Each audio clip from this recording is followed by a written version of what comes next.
Prayan news కి స్వాగతం.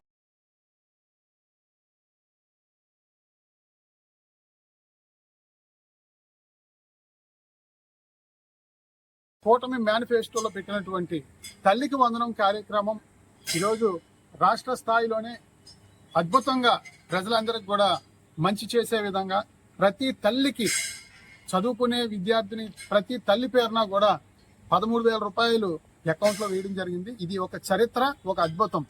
కానీ చాలా గ్రామాల్లో మరి తల్లికి వందనానికి పూర్తి అర్హత ఉండి చాలా మంది ఆ అకౌంట్లోకి డబ్బులు రాక ఎంతో మంది ఇబ్బందులు పడుతున్న పరిస్థితి, ఆఫీసుల చుట్టూ తిరుగుతున్న పరిస్థితి చూస్తా ఉన్నాం. జగ్గంపేట నియోజకవర్గంలో ఈ చెల్లమ్మది జగ్గంపేట శ్రీరామ్ నగర్ నాగలక్ష్మి. ఈ అమ్మాయి పేరుని ఈమెకి ఇద్దరు అమ్మాయిలు అయితే 7 కరెంట్ మీటర్లు 7 పేర్లని ఈమె ఆధార్ కార్డుకి లింక్ అయి ఉంది. 7 పేర్లు ఇంచుమించు ఎన్నో ఇబ్బందులు పడుతున్న పరిస్థితి. 7 పేర్ని ఈమె ఆధార్ కార్డుకి లింక్ అవ్వడం వల్ల ఆమెకి తల్లికి వందనం రాలేదు. ఇద్దరు అమ్మాయిలు కూర్చొని ఇబ్బంది పడుతూ అనేక ఆఫీసుల చుట్టూ తిరుగుతా ఉంది. మీది మామిడాడమ్మా? ఏం పేరు? అపర్ణ. ఈమెది మామిడాడ. ఈమె ఆధార్ కార్డుకి 5 కరెంట్ మీటర్లు లింక్ అయి ఉన్నాయి. 5 మీటర్లు. ఈమె అనేక సార్లు ఆఫీసుల చుట్టూ తిరుగుతా ఉన్న పరిస్థితి.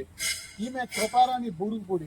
ఈమె ఆధార్ కార్డుకి 3 కరెంట్ మీటర్లు లింక్ అయి ఉన్నాయని చెప్పేసి వీరిది. ఇదే రకంగా ఇంచుమించు ప్రతి గ్రామంలోని 10 నుంచి 20 మంది చెల్లెమ్మలందరూ కూడా ఆ పిల్లలతో ప్రతి ఆఫీస్కి తిరిగి పంచాయతీకి వెళ్ళడం, అక్కడ డిజిటల్ అసిస్టెంట్ లేకపోతే అక్కడ వెల్ఫేర్ అసిస్టెంట్నో కలవడం.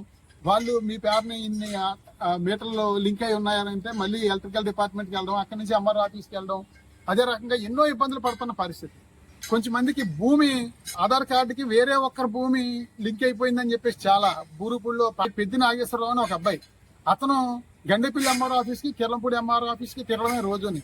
సింగరంపాలెంలో ఒక రైతు పెద్ద భూస్వామి పొలం అతనికి అటాచ్ అయిపోయిందని చెప్పేసి అతను. అలా ప్రతి గ్రామంలోని కూడా 10 నుంచి 20 మంది తల్లికి వందనం డబ్బులు రాక ఎన్నో ఇబ్బందులు పడతా ఉన్నారు.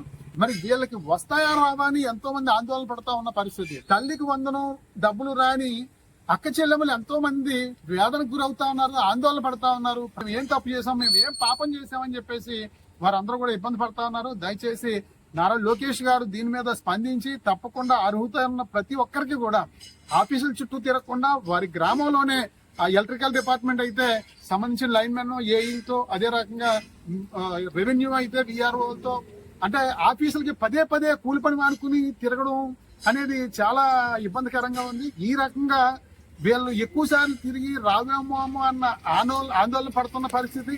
అదే రకంగా కొంతమంది దళారులు కూడా దీంట్లో తయారయ్యి అమ్మ మీరు అన్నిసార్లు తిరుగుతా ఉన్నారని చెప్పేసి మేము ఏదో రప్పిస్తామని కొంచెం డబ్బులకు మాట్లాడుకునే పరిస్థితులు కూడా ఉంటాయి. ఎందుకంటే వీళ్ళు కూలి పనికి వెళ్తానే కానీ రెక్కాడితేనే కానీ దొక్కని పరిస్థితి. 10 సార్లు తిరిగాం, ఇప్పటికే ఇంత కూలి పనులు పోయాయి, సరే నువ్వు రప్పించు, నువ్వు సగం తీసుకొని సగం తీసుకుంటాననే పరిస్థితులు కూడా చాలా చోట్ల జరుగుతూ ఉన్న పరిస్థితి చూస్తూ ఉన్నాం.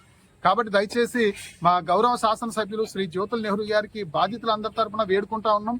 మన 4 మండలాల్లో ఉన్నటువంటి ఎలక్ట్రికల్ రెవెన్యూ డిపార్ట్మెంట్ అధికారులతో మీటింగ్ పెట్టి ప్రతి గ్రామంలోని కూడా మరి అప్రూవల్ లిస్టు, పెండింగ్ లిస్టు ఉన్నాయి. ప్రతి గ్రామంలో కూడా ఆ పెండింగ్ లిస్టు, అప్రూవల్ అయిపోయిన అవసరం లేదు, పెండింగ్ లిస్టు మీరు నియోజకవర్గంలో ఉన్న అన్ని గ్రామాల లిస్టు తెప్పించుకుని మీరు అధికారులతో సమావేశం పెట్టి ఎంతమందికి ఎందుకు రాలేదు తక్షణం వారు అనేక ఆఫీసుల చుట్టూ తిరగకుండా వ్యయ ప్రయాసాలు వార్చకుండా వారికి ఇబ్బంది లేకుండా న్యాయం జరిగే విధంగా గౌరవ శాసనసభ్యులు దీని మీద ఒక కార్యక్రమం పెట్టి తల్లికి వందనం 100% అర్హత ఉన్న వాళ్ళందరూ కూడా వచ్చే విధంగా న్యాయం చేయాలని చెప్పేసి గౌరవ శాసనసభ్యుల్ని బాధితులందరి తరఫున కూడా వేడుకుంటా ఉన్నాం. అధికారులందరూ కూడా ఇప్పటికే వాళ్ళ ప్రయత్నం వాళ్ళు చేస్తా ఉన్నారు, వాళ్ళు ప్రయత్నం లోపం లేదు. కానీ ఇది అవ్వట్లేదు. ముందు ఏంటంటే 300 యూనిట్లు పైన ఉందని చెప్పేసి అంటే మళ్ళీ ఎలక్ట్రికల్ డిపార్ట్మెంట్ 300 యూనిట్లు లేదు, మీకు 60 యూనిట్లే వస్తుందని చెప్పి రాసిచ్చారు. తర్వాత మళ్ళీ మీటర్లు మీకు 7 మీటర్లు ఉన్నాయి, 5 మీటర్లు ఉన్నాయని చెప్పేసి అంటే అవి మళ్ళీ తీసుకురావడం జరిగింది. అంటే ఒకదానికొకటి పెండింగ్ల కింద ఉన్నాయి, పొరపాట్లు జరిగాయి. ఆ పొరపాట్లకి వీరు శిక్ష అనిపిస్తా ఉన్నారు. ప్రతిరోజు అన్ని ఆఫీసులకి తిరగడం అనేది చాలా బాధాకరమైన విషయం. కాబట్టి అధికారులు వెంటనే స్పందించి తల్లికి వందనం 100% అర్హత ఉన్న ప్రతి ఒక్కరికి కూడా అందే విధంగా ఏర్పాటు చేయాలని గౌరవ ముఖ్యమంత్రి చంద్రబాబు నాయుడు గారికి, లోకేష్ గారికి, గౌరవ శాసనసభ్యులు నెహ్రూ గారికి అందరికి కూడా బాధితుల పక్షాన వేడుకుంటా ఉన్నాం.